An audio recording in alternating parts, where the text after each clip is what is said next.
Cilik, niki tanggung jawab. Kriwikan dadi grojokan, dadi gelut. Tanggung jawab. Lah dalah Arjuna ayo, bali ndi? Wah, lah iki iso salin perkara iki. Kene wis gelem dikongkon wis dadi masalah kok kono. Ayo Janaka bali. Bali ya. Bali ya. Wah, jegal sikilmu. Blebeke nang kali. Lah yen aku kon mungsuh karo dewa, aku ora wani. Ora wani kok kongkonan aku. Semono uga aku Bagong aku isin. Isin ngedepi wong wedok ora isin. Nek ngedepi dewa kok isin ora.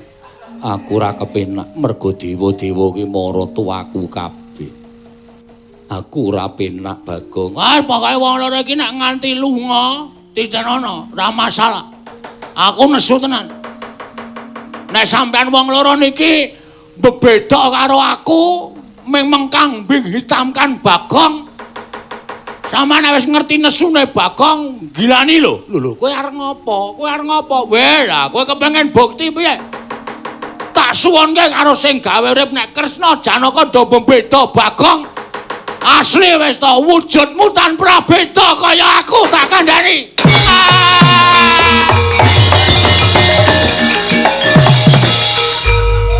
Mudar kowe. Arep ngopo?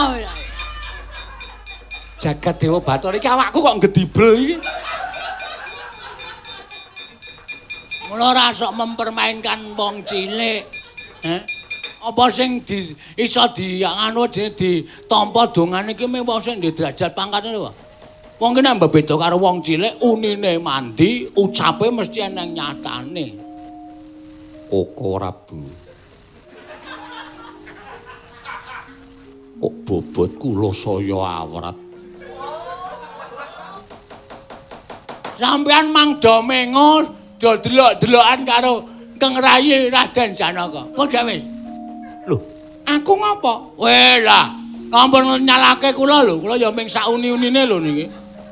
Nek nganti sampeyan mengke wis getun kelakon iki malah ngrekoso. Lho, Janaka kaya ngene. Kok ora.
Sintening kemareng gamadyaning Kayiwangan Suralaya menika ta warnane diwaning para dewa wisik Sang Hyang Pikulun Bathara Guru ya Sang Manikmaya ya Jagat Giri Pratingkah ya Sang Jatimurti ya Sang Catur Boja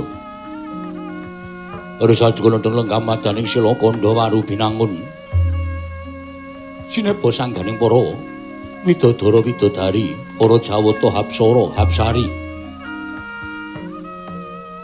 ingkang kepareng caket pilenggahing Sang Hyang Jagat Girinata menika ta warnane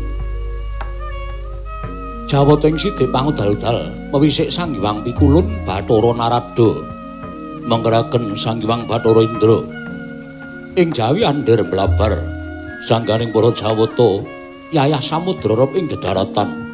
Parandening mangke Sang Hyang Pikulun Jatimurti dereng kepareng Amedhara pangandikan dadak sakeling mangke katingal swaraning guntur jumaleger dados katundha bilih Sang Hyang Jagat Girinata arsa Amedhara pangandikan dados kemangur wijining pangandika Sang Hyang Bathara Guru ingkang dereng kababaring lisan.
Kang samar pamoring sukma sinamaya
Anjala ingkang muswitarum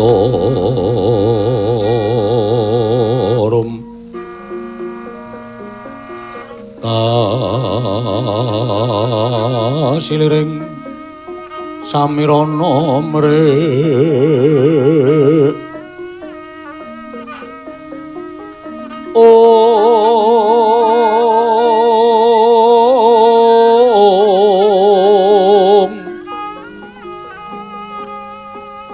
sekar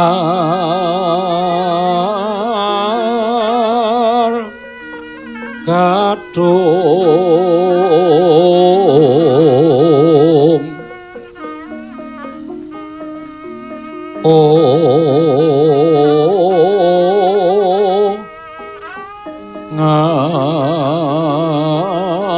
ngaskandanya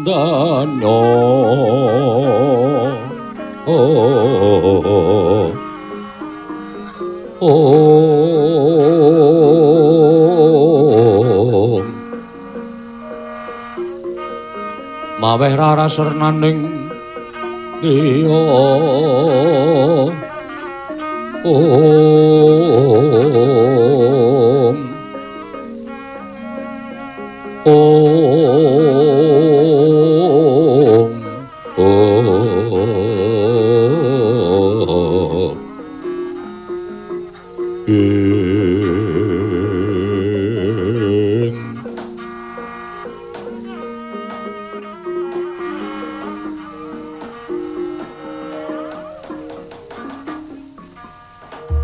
Om Mastu Nomo Sidam Sekaring Bawuna Langgeng Kakang Narada Kakang Resi Kanika Putra Sawetawis rawuh wonten ing madyaning Bali Marti Kundha Manik Kakang Narada boten benten kalawan parapatan ingkang sampun kelampah. Wonten ing mriki tansah angrembak perkawis lelampaning jagat ingkang boten mendha. Nanging malah saya ndodra Kakang Narada. Perkencang warudayang Pak Pong Buk Bolong kali cedhe sapa sing gawe. Inggih lho, Dik. Kelompok piyambak menika ngantos bingung. Dayanipun menapa lelampahan kados mekaten menika teka jagat ketaman pegebluk ingkang madal sairing usada. Monggo sampun kathah para titah pujangkara ingkang dados kurban sirna wonten ing Madyapada krana kateraking wewalaking dewa menika kados mekaten menika kula westani welaking dewa krana saking panginten kula pancen menika damelanipun para Jawata nanging sinten ingkang ngadamel ruhara ing temadu wonten ing jagat menika kula piyambak mboten saged amestani. Mila pangaos sawetahipun wonten asta Paduka Adi Pramesti Bathara Guru Kakang Narada sampun wungsal wangsul anggen kula aniti priksa nadyan kanthi permana jati parandene boten saged mangertosi sinenta ingkang damel ruhara sampun kathah panjriting para kawula ing ngadamel resah manahipun ingkang rayipun manik maya krana sareng kula naliti dhateng mobah musik ing jagat raya tinemunipun mesakaken sanget polaing para kawula ingkang mapan wonten ing jana luka Kakang. Nanging kados pundi malih pambudidayaning para Jawata satemah mboten kedugi hambirat dhateng Sukerta ing tumanduk wonten ing jagat raya menika Kakang. Dalah inggih to panjenengan menika dados dewaning para dewa kemawon mboten saged lan mboten sembada ambirat dhateng ruhara ing tumanduk wonten ing jagat menapa malih ingkang raka ing sithik pangdaludal. Janyatanipun kula menika namung dapur utusan Paduka Adi Pramesti Bathara Guru. Mari mboten nampi dawuh Paduka Adi Pramesti Bathara Guru doh nyana cerak nyana kula menika dipun wastani nglangkuni dhateng pangaos Paduka Adi Jatimurti Miladi. Samangke monggo. Mlatri manteng pangestinipun Adi Pramesti Bathara Guru niti priksa dhateng mobah musikipun para titah. Ruhara menapa to iki dumados wonten ing jagat. Monggo menawi katiti priksa kanthi netra walaka. Umbyaipun para kawula menika kenging sesakit. Nanging sesakit menika kala wau mboten saged dipun presani kanthi netra walaka. Lah menika lho. Ingkang dadosaken bingung raos sing manahipun ing raka sithik pangdaludal. Kakang Narada kasinggihan mekaten. Monggo kuwatos sing manahipun ing raka sithik pangdaludal. Menika mangke menawi kantos wonten titah ingkang mutah dhateng Kayiwangan tegesipun titah menika kala wau ngantos gugat dhateng Kayiwangan sinengguh para Jawata mboten saged anyirep ruhara wonten ing jagat menika.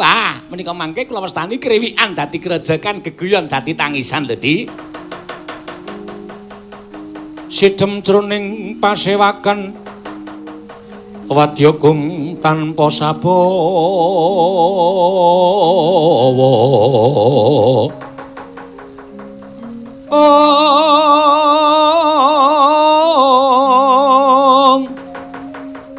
Kapraban dening Sang Nalendratama mango-mango-mangonengi lerwu sing duka cipta berbuti mandana raras ing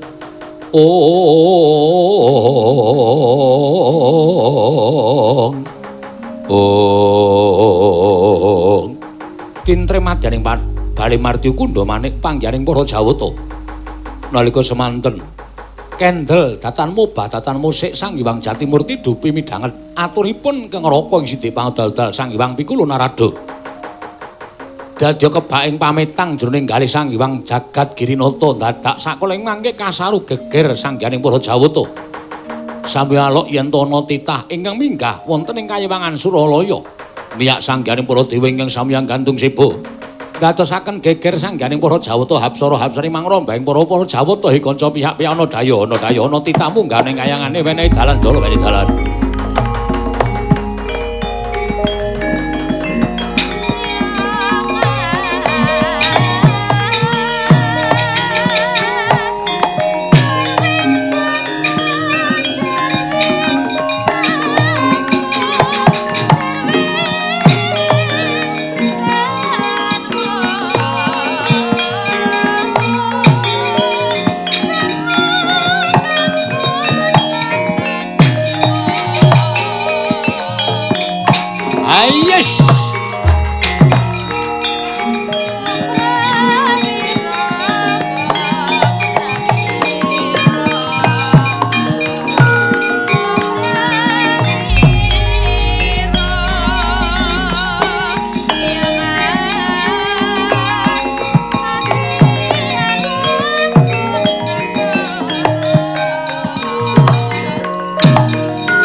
Oh, Mas Tunomo Sidam. Sekaring bawana langgeng. Kakang Rada, punapi? Menika kadhi ingkang sowan boten mangling Panakawan Bagong. Ah inggih. Lah, nembe kemawon kula menika kendelanganipun munjat ngersa Padukati Pramesti Bathara Guru. Kuwatos sing sing manah kula menawi wonten titah ingkang gugat wonten ing Kayangan. Lah, nuwun sewu lho, Dik.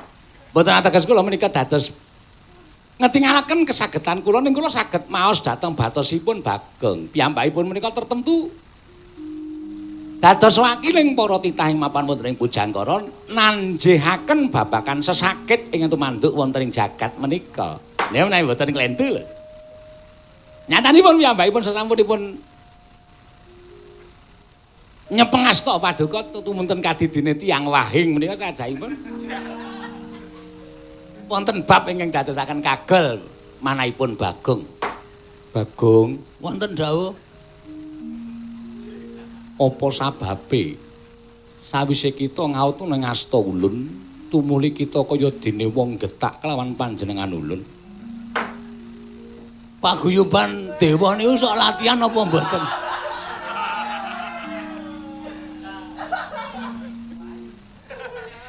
Iya. Kula niki titah lho. Munggah enten Kayangan niku kudu diringi sing pancen ya serius tenan. Lah kok mletho. Menglasem lho. Wah, wis ngirang-wirangke. Rombonganing Jawata. Ah, sing jeneng dewa iki ya kaya dene titah menungsa kedurungan ina lali salah apes lan mati. Aja mbok seneni mengko ndak ora prayoga. Sing wigati-wigatine wae apa kita suwana ning Kayangan. Pukulun kepareng kula ngaturaken sembah sumangga ping pangabekti kula kunjuk. Iya ya Bagong ulun tampa. Pangestu ulun tampanana. Kula pundi nggo jimat paripe dayana ing kasantosan. Ulun rada kula antaran bekti lonjo ulun. Ya ya Bagong tak tampa pangestu ulun tampanana. Kula pundi nggo jimat dayana ing kasantosan. Wis patang dina iki lho kowe iki Pak metu terus iki apa ora wedi kentekan bahan. Ulun Bathara Indra kula ngaturaken bekti kula kunjuk. Kowe lah trondolo ora diwangsuli. Iya ya Bagong ulun tampa, pangestu ulun tampanana. Kula pundi nggo jimat paripe daerah ning kasantosan. Ana wigati apa Bagong kita sowan? Ingkang sepisan ngaturaken sungkem pangabekti kula kunjuk. Iya Bagong. Ing angka kalih sowan kula menika nuwun sewu Pukulun menawi kersa lan kesduwing penggalih kula menika sakmenika sade martabak. Kowe lah. Ana dewa kok tawani martabak iki lho. Estu Pukulun setunggal pak isinipun sedasa. Menika dipun tumbas 13.000 kula namung mendhet bathi 3.000 Pukulun. Daharan ulun kuwi pelemper tangga jiwa, jambu dipa nirmala. Mboyanate dahar. Apa mau Marwanto? Martabak. Martabak.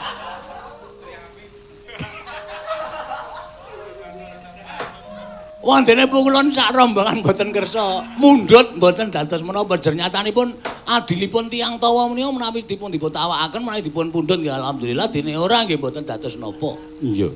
Ing angka kalih Pukulun kula namung badhe nyuwun prisa. Kok donya menika yang boten ninggal padhang menika sebabipun menapa? Mriki sami ajrih krana kabar ingkang sampun dipun tampi wonten satunggiling penyakit ingkang saestu saged anggondol nyawanipun titah. Menika dadosaken suasana mencekam wonten ing alam donya. Mila ingkang saking menika Pukulun gandeng paduka menika dewaning para dewa, kula nyuwun supados paduka menika nggadahi solasi.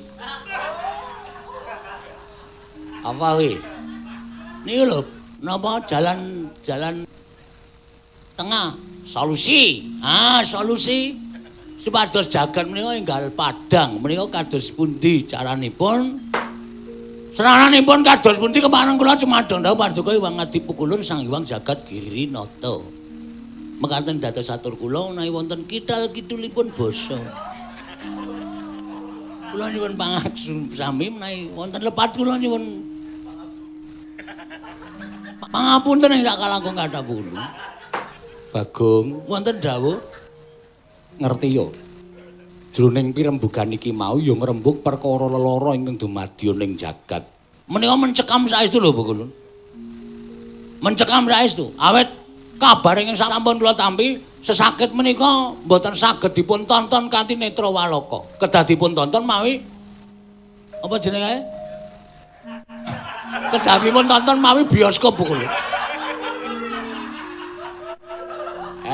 Dadi umpane dadi bioskop dengkulmu mlacat ki ora. Sing jeneng kuwi mikroskop. Wah, neradane modern iki. Mikroskop. Menawi mboten dipun tonton kanthi alat kados mekaten niku mboten saged ketingal. Mila kula nyuwun pangapunten, titah menika kadhawuhan menapa, kadhawuhan pripun, lan kadhawuhan kados pundi. Amargi titah menika wonten jagal menika pakaryanipun werni-werni Bu Kulun. Wonten ingkang petani, wonten ingkang penggembala, wonten ingkang nuwun sewu makelar, wonten enten dol tinuku wonten ing peken, wonten ugi inggih menika ingkang ulah seni kados kula menika. Kula menika sampun pinten-pinten gen batal. Amargi kula kudu pun nampi MC Sripah. Kok sik to, MC Sripah kok dijadwal iki piye? Apa matine wong ya dijadwal apa piye? Mergi kula menika saking dregile, ana wong kerokane wis tak pesen, sune mati aku sing MC. Engko batal, dados pangupa jiwa kula mandhek. Kula mboten saged pados sandang tedha, anak-anak kula cilik-cilik doting dlongop, mestine anak kula nek kepengin es, anak kula kepengin jajan, kula iki iso ngekeki duit luwih saka sing dijaluk anak kula. Saniki kudu tak semayani nganti bocah-bocah cilik do mbrebes mili. Atine wong tuwa sing kaya kula niki sing ora kuat. Kula niku kudune wong tuwa iso nuruti karo anak, saniki mung pandeng-pandengan karo anak. Bu Kulun, lampah wonten jagat menika sampun morat-marit boten kantenan. Kula nyuwun paduka ndawaken kebijakan-kebijakan ingkang samangke saged damel pepadang tumraping para kawula. Menawi mboten niki kula wis ora iso ngampet. Nek Kulun mboten saged paring kebijakan, nuwun sewu. Paripaksa menapa kula ingkang kudu lenggah minangka dados dewaning para dewa Bu Kulun.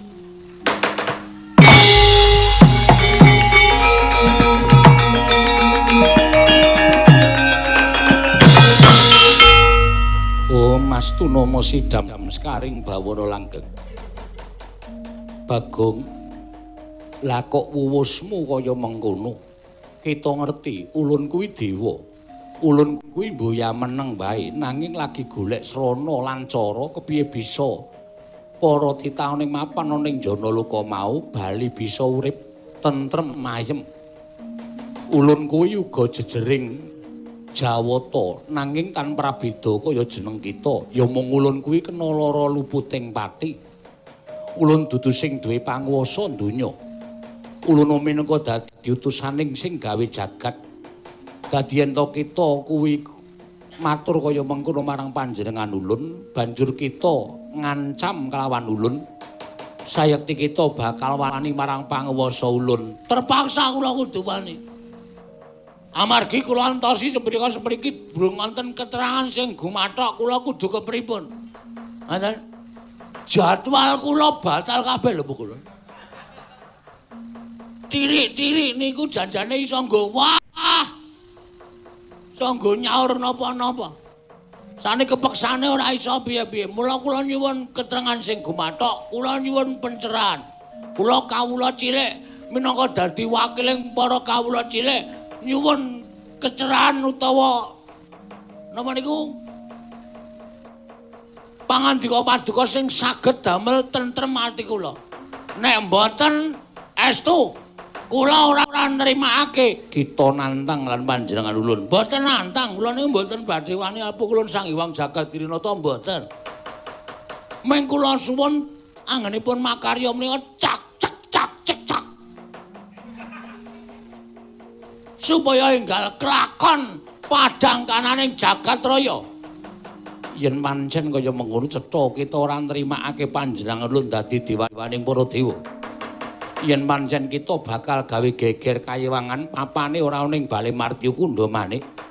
Nanging enten ana ing ngrepat kepanasan Bagong mengko ulun bakal merpeki kelawan jeneng kita. Estu pukulun? Iya. Mboten goro? Mboya. Kula niku tanget mboten goro. Jawabe heeh karo ora kok mboya. Mboya iki basa kadewatan. Mboya iki ora padha karo ora dadi empu Sang Hyang Jagat Girinata paring dawuh mboya iki tegese ora. Ah, nang ngoten matur sembah nuwun. Kula nyuwun pamit Bu Ulun. Sing ati-ati aja kaya bocah cilik.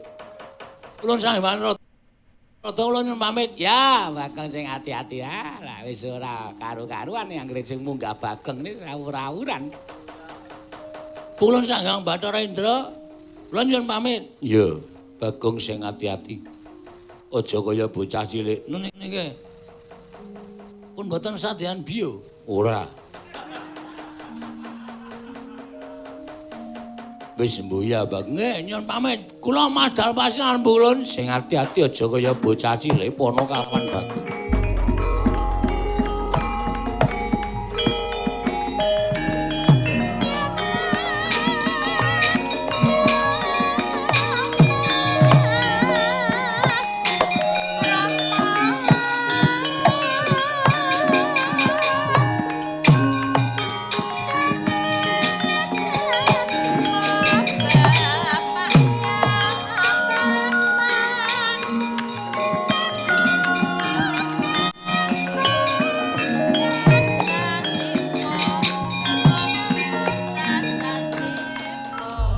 Pripun, Dik?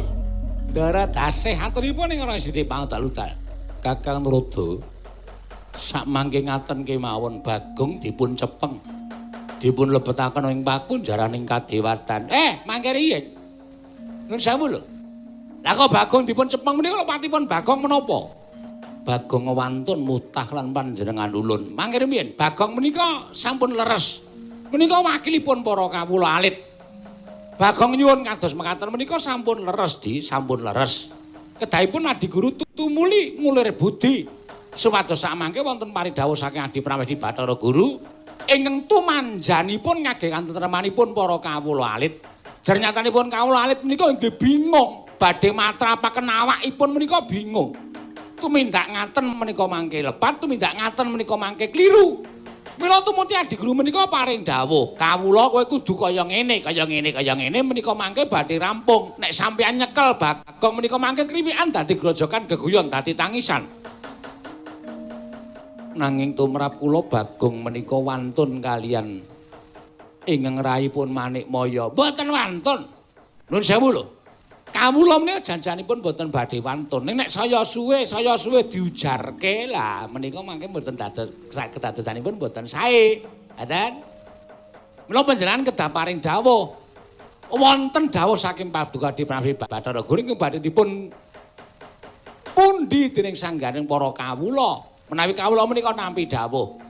Sing tani entuk tetanen, sing dagang entuk dagang waton. Syarate kudu kaya ngene. Ah, ngoten menika mangke wonten pepadang. Ning nek panjenengan menika lajeng duka kaliyan Bagong lah menika mangke mboten sae kedadosanipun. Kakang Narada, wonten dawuh. Kakang Narada mboten sarujuk kaliyan kula. Menawi mboten sarujuk tegesipun Kakang Narada menika ugi ngrencangi dhateng Bagong. Wah, lah menika ingkang ngawrat ngaten menika nek dipun tuduh ngaten menika kula sampun mboten saged matur. Indra wonten timbalan. Ketapna para wadyabala Jawata Bagong dirangkangken. Lho iki ngestakaken dawuh di Kakang Narada menika sampun dawuh ulun Kakang. Monggo. Tunggak waru godhong dadap.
ana sinayeng mangglung mintonaken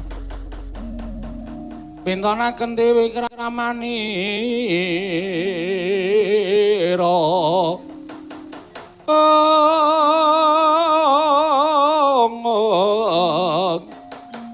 kanggo mitraning astoaneng asto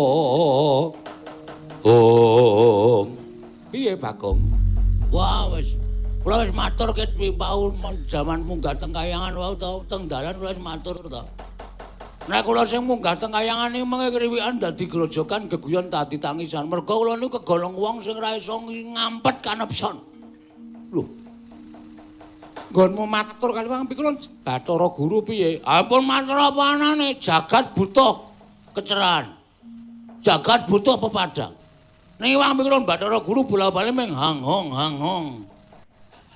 ora ana kata-kata sing jelas ming ngilahing gemremeng kuping kula nganti nesu lho nek pukulun Bathara Guru ora mene kebijakan karo rakyat teng alam padang luwe-luwe rakyat cilik kula ngamuk teng kayangan kowe muni ngono kuwi heeh tak cocok lho kowe nggih kowe lah dalah kendel tenan kowe wis kan biyen nameng Kresna karo Bagong kendel Bagong. Mula niki kula wis ngerti, gruduk-gruduk para dewa goleki kula. Niki sampean tata-tata lho. Kula wau ming dikongkon karo Prabu Kresna Raden Janaka kon munggah teng kayangan.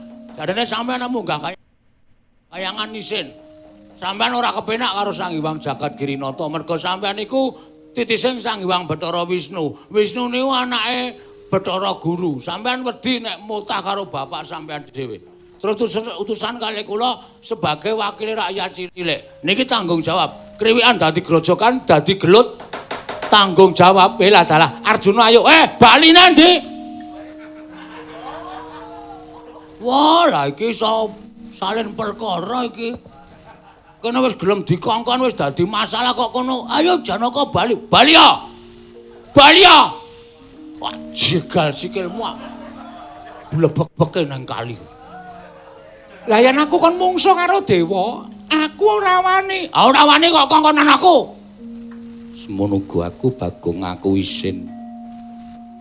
Isin ngedepi wong wedok ora isin. Nek ngedepi dewa kok isin ora. Aku ora kepenak mergo dewa-dewa ki mara tuaku kabeh. Aku ora penak Bagong. Pokoke wong loro iki nek nganti lunga, titenono, ora masalah. Aku nesu tenan. Nek sampean wong loro niki bebeda karo aku, memang kambing hitamkan Bagong.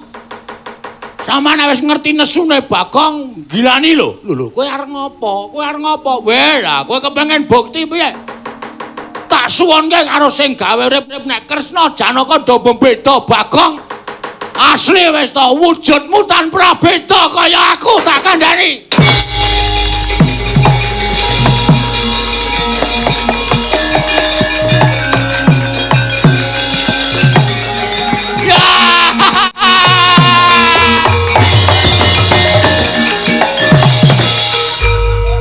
Mudar kowe.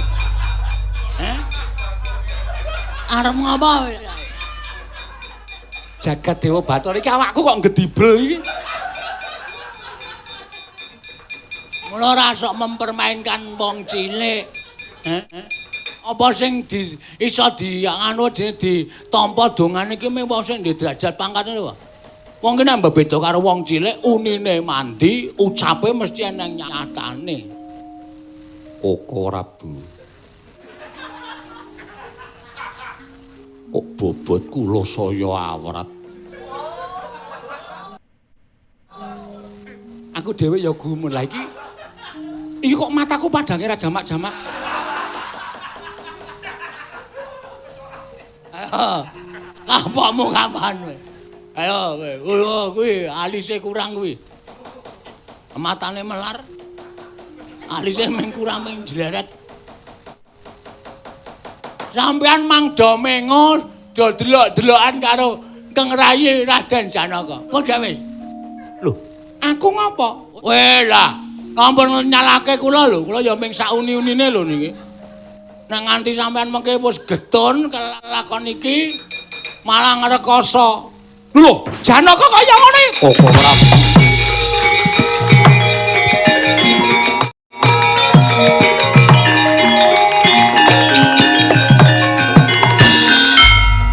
Aduh, Yayi.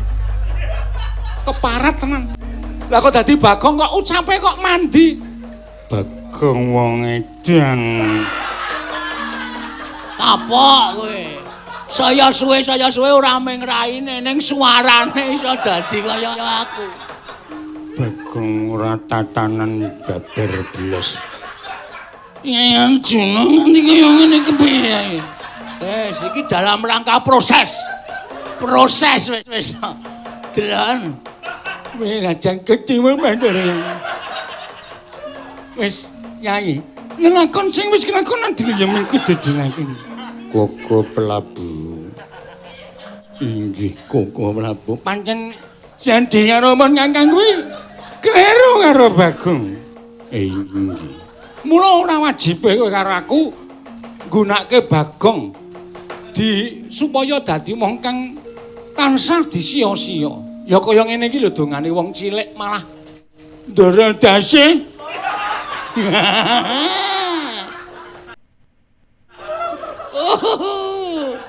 Seneng tenan aku iki. Wis sah Bagong kembar telu. Lho. Aku dudu Bagong. Aku ya dudu Bagong. Kowe ra edan Bagong, kowe ra edan jagat Dewa Batur. Kowe ra edan ngono kae. Iki ora mung penjalukane Bagong kembar telu tak gawe Bagong kembar oke, aja kuwatir. Koko Prabu, paduka kenging menapa ora. Udo.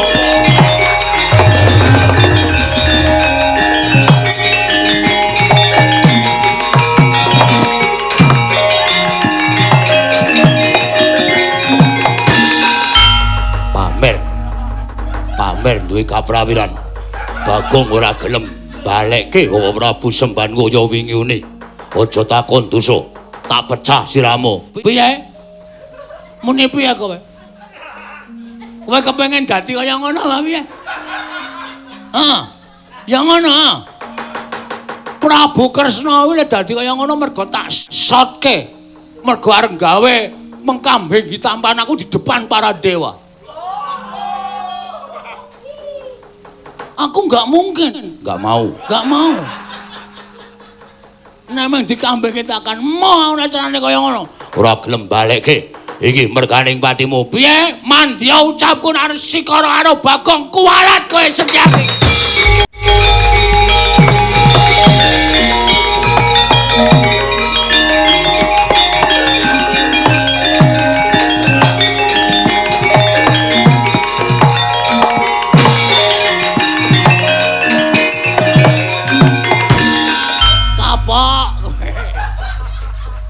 Modal ora.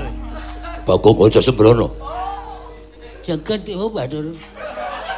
Setyaki. Mboten paring dawuh ora.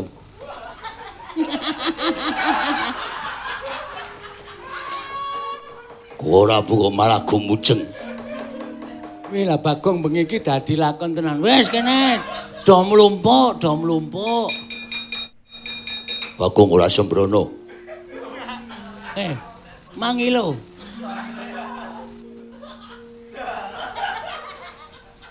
Edan Koko Prabu menika kados pundi? Wis diterima-terimake. Diterima-terimake ora dadi ngopo sih. Pancen lakone bengi iki lagi Bagong. Edan Bagong. Kinangan aku bali nang Madukara bojoku do moh kabeh. Tak peke. Ojo edan Bagong. Aku kudu kepiye Bagong. Suarane dhewe-dhewe.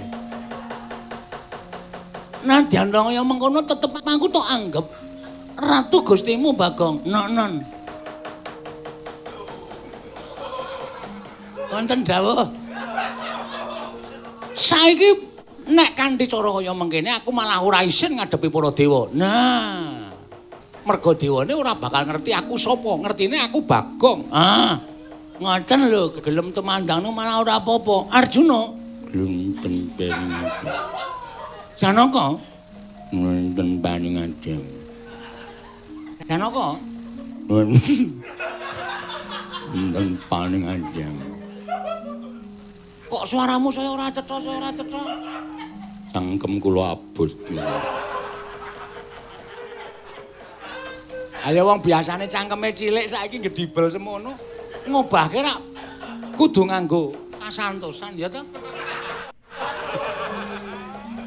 Ngobahke cangkem sing gedibel-gedibel iku kudu nganggo kasantosan.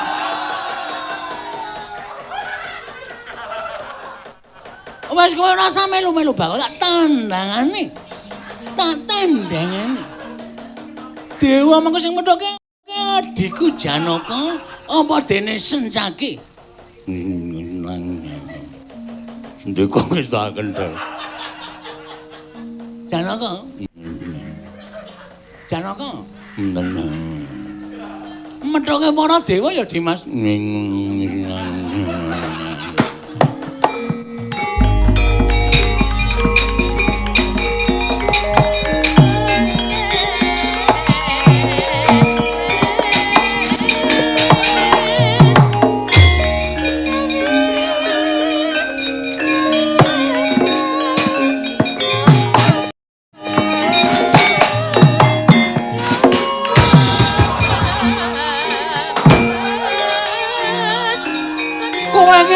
Lucu. Oh iya, sangat.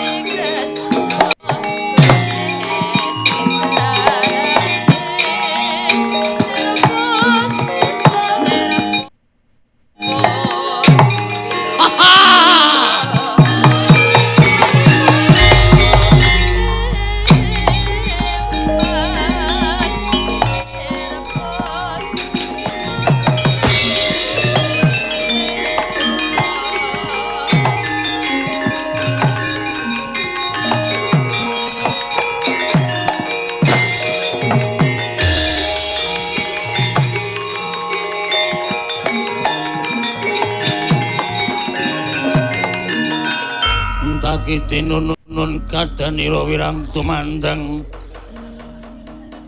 satyane ku karwanira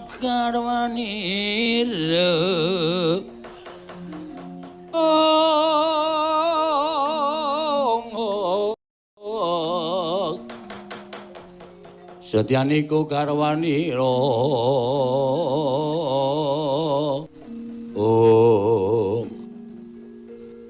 iki Bagong kok gawe dolanan iki. Iki sapa iki? Dangkon ngarang. Santen kan menjelan. Sapa? Santen kan menjelan nyanyi. Sapa Bagong? Setyaki. Lho. Ditaulun Setyaki kok wujude kaya ngene. Iki salah le mlebu salon. Maskeran kudune bengkoang kok. Maskeran kok bekicot ayo.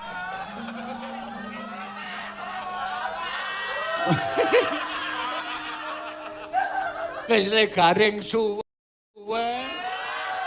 Le merambat alon ayo.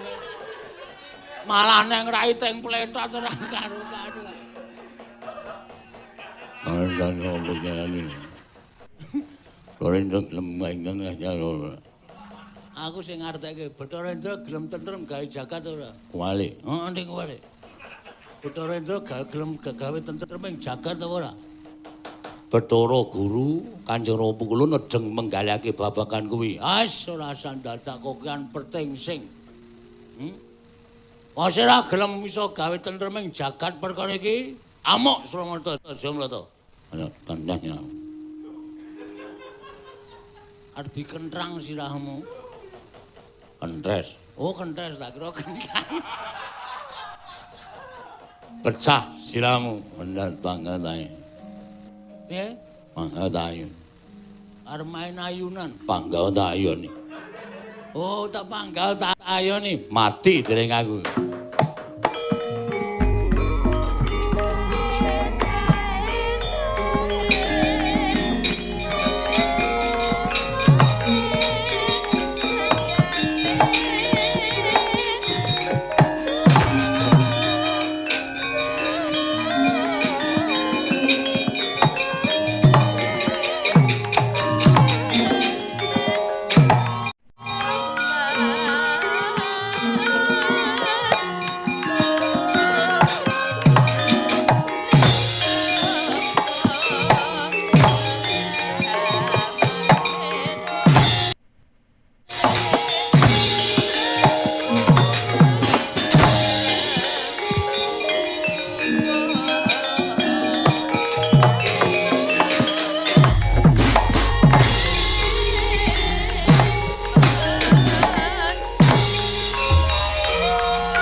jawata sampun kendhang kapracundhang ora Bu. Ora Gusti para jawata sampun kendhang kapracundhang. Jagat Dewa Bathara jagat Pangestu. Bagong, Nun. Iki reku malik kapan? Wah, terus suwe. 10 kurang seprapat mengke malik. Wong edian ora. Lah kok aku iso wujud kaya ngene wis ta, karang ya ngene iki ra masalah ora apa-apa. Kowe nek seneni wong akeh lho. Sing nyenani sapa wong walian kok seneni. Wong ngene iki lakone ngene iki kok. Terus pripun? Sang Hyang Wingula jagat Girinata mlayu ngambah Dirgantara. Arjuna kula maring adhawuh, "Diyoyak kuwatir kula menawi mangke pukulun jagat Girinata menika dhateng negari Ngamarta. Menawi ngantos kula lan panjenengan dumugi Ngamarta wujudipun kados mekaten. Menawi Koko Prabu Darmakusuma sok."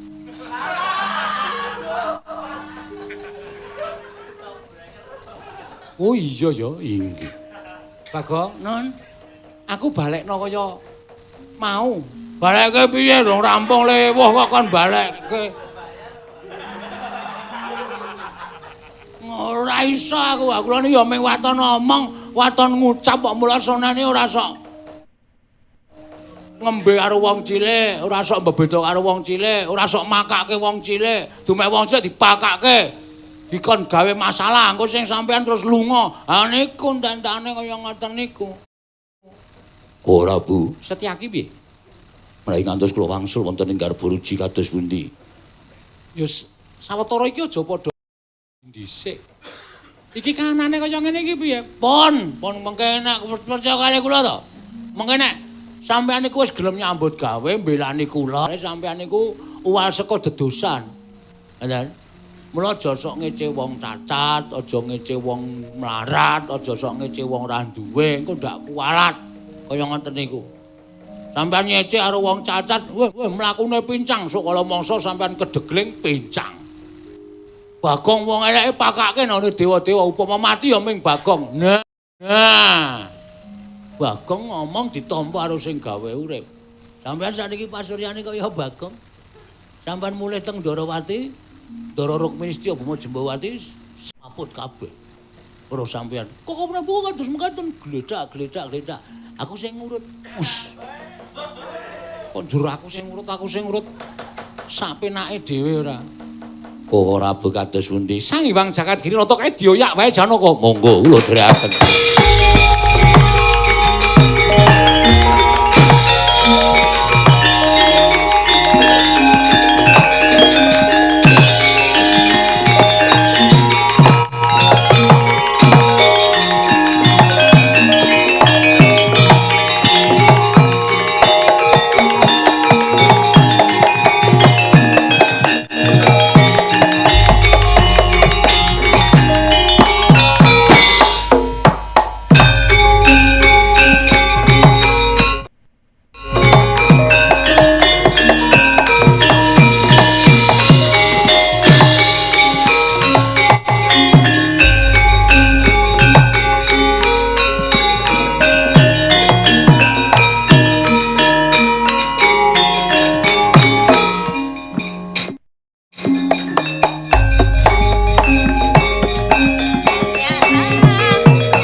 gara-gara reng ayah wis jam 09 kurang 10. Ya sak glindingan. Ha iya. Bagong neni to, Pak? Ora ngerti. Aku mung dijawil gareng kon banjeli Bagong. Wis ora apa-apa ya, mbangane wong loro tengal-tengil ya tambah siji Semar nggo tendang-tendangan terus. Ha iya. Karo ngomong kampleng ngono ora sesuk ora apik. Ha iya. Petruk diwaca layange. Layang saka sapa kok kon maca? Wayang Slimen iki sing numbas sapa? Nah iki tak wacake ya Pak. Iya. Ya. Heeh. Endi mau? Ha iki. Saking okehe layang. Persembahan saka Pom-Pom Boy. Apa kuwi? Pom-Pom Boy kuwi jeneng perkumpulan kroco mumet. Para manajer SPBU. Wah, kok wis dadi manajer SPBU kok isih padha mumet. Ayo kahanane kaya ngene kaya Pak ora ana wong metu, ora ana wong nganggo kendaraan. Mula bensin ku ya maune payune iso 36.000 liter. Saiki ya sedina ming payu 2 liter, 3 liter. Apa ora ngrekoso? Iya, pancen bener. Carane apa? Suka parisuka sawalan lan temu kangen Pom-Pom Boy. Manajer SPBU, anggota grup WhatsApp Trio Emi kalian Bapak Henry Eko Purwanto ingkang wonten Pekanbaru. Wah, enggak. Wah, matur sembah nuwun. Dene wis kepareng nimbali karo wayang Slimen ya, Truk. Ha iya, idep-idep ngurip-urip karo para seniman-seniwati sing terdampak COVID-19. 19 matur sembah nuwun. Wah, kanca-kanca komplit. Ning ketoke elek-elek. Ha iya. Ya wis ora apa-apa to, Pak. Ya sakanane sampean ki senengane nek nyacat kanca kok sak penake dhewe. Nek dina iket pancen prejengane wangun-wangun. Ning nggon ikine petuk-petuk. Ya wis ora apa-apa. Petuk-petuk yo tak jakne ndi-ndi. Mergane bareng. Sing jeneng rombongan ki nek bareng tabuhane mesti bener. Nek nyiji-nyiji, ya ora ana ucutane. Mengle nyandang wae do pancen yo luar biasa. Pancen sirah-sirane iki pancen cithakan iket. Ha iya. Nek dinggone iket ngono pancen ya wah demes-demes. Aku dhewe iki nek ora wis kebacut ngejak taunan iki tak bubarke kok. Ha iya. Wis kebacut ngejak tetahunan ya wis men ra apa-apa. Ora do mati dhewe. Heeh. Ayo iki wis anu sentik-sentik kok acara kaya ngene iki kena COVID-19 iki uripe do sentik-sentik. Nek bengi urip. Heeh. Wong ana sing jak jagongan nek awan delongap. Kaya wong ilang ingatan. Ha iya. Sindane sapa sindane? Mesti sabar Pak Sanda. Aku wong tuwa ki nek ra nggo sinden wis ora. Sing jeneng jerengan gamelan ki ora dilingguhi sinden.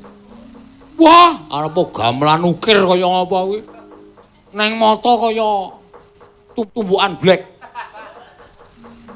Anggere muni gamelane arep wesi.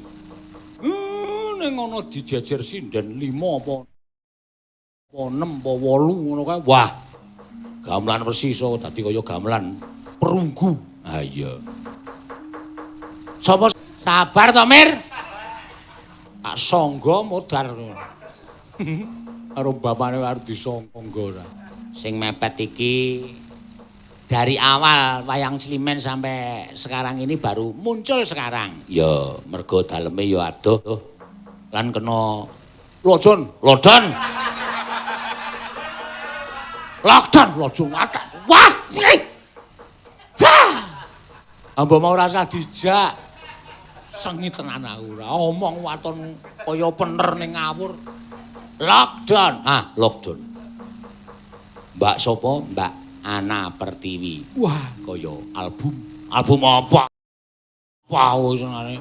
Kaya dong-dongo. Kaya penyanyi Ana Pertiwi jaman biyen. Diopo-opo ngono diopo-opo. Ah, kleru kae Joshua kok Ana Pertiwi. Wah, wis. Sing sijine Mbak Ria. Wah. Iki sing bakule beras. Heeh. Sijine meneh. Sijine Mbak Wahyu Krisnawati. Walah. PAP. Oh, ngerti ta, Pak? Aku wis tau pesen. Tapene Wahyu. Ragine kokean. Iya. Jejere ora pangling Marcelina. Wah. Marcelina Parjiwati. Prastiwi ya Parjiwati. Tira. Ya nembang ya, Pak. Ana pamundutan gending ana. Ya apik-apik lho, ana WhatsApp meneh. Heeh. Tak wacane dhisik ora usah kesusu. Mengko ndak apa jenenge? Sugeng dalu. Nah, sampun transfer 200.000 pamundutan Mbak Ria Pamungkas. Oh nggih. Pom-pom boy nyawer 250 nyuwun tembang kangen Bapak Hendy Eko Purwanto di Pekanbaru nyuwun setya tuhu. Wong nggih, matur suwun. Oke tenan iki sing do nyawer. Iya. Ora kutang ming 200-an. Ah. Bapak iki senengane ora apa iki? Bola ra ono. Iki piye kok diterke aku nek kira-kira sindene ora ana aja diterke aku, Gun. Kula nyuwun lagu nggih Mbak Wahyu Kadung Tresna. Wah, Mbak Wahyu Kadung Tresna. Nggih, matur sembah nuwun. Liyane meneh iki ana nyuwun dipun dukung klik subscribe, like, comment, share kalian tekan lonceng. Wonten channel YouTube Mustika Laras Entertainment. Channelnya para muda melestarikan budaya Jawa di tanah perantauan. Ing alamatipun wonten ing Radio P2SC, Jalan Dakota Raya nomor 1 Kemayoran Jakarta Pusat. Saking admin Mustika Laras Entertainment. Oh ya, klik dan share. Ya. Nyuwun lagu tembang kangen. Oh ya, wah jan alon-alon. Sapa sih, Pak? Sing tuwa milih. Mau ana sing njaluk Wahyu Krisnawati. Oh iya. Ning suarane rada esek iki mergo ya saben dina tampene iki entek iki cepet banget. Jumat sold out. Wah. Yang mau pesen Senin silahkan mulai sekarang. Wah ya syukur. Tegese Gusti iki mandheke ning panggung ning paring rejeki lumantar tape. Heeh. Ayo Wahyu jumeneng. Iki syarate jumeneng kok. Kowe ora tau ndelok kanca-kanca apa piye? Kanca-kanca ki totalitas padha jumeneng kok kowe ora gelem jumeneng. Ayo. Iki papane wis tak siapke dienggo joget pendompo.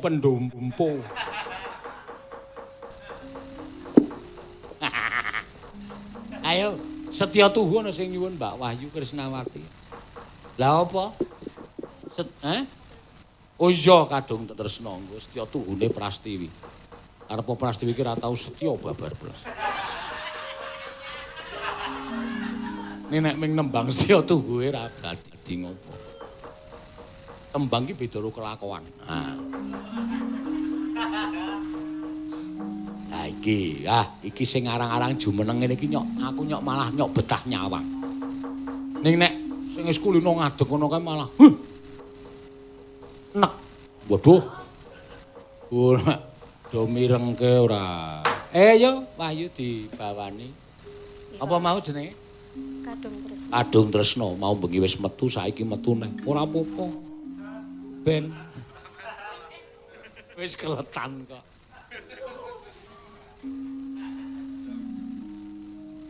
Ayo dibawani. Serang ya, Pak.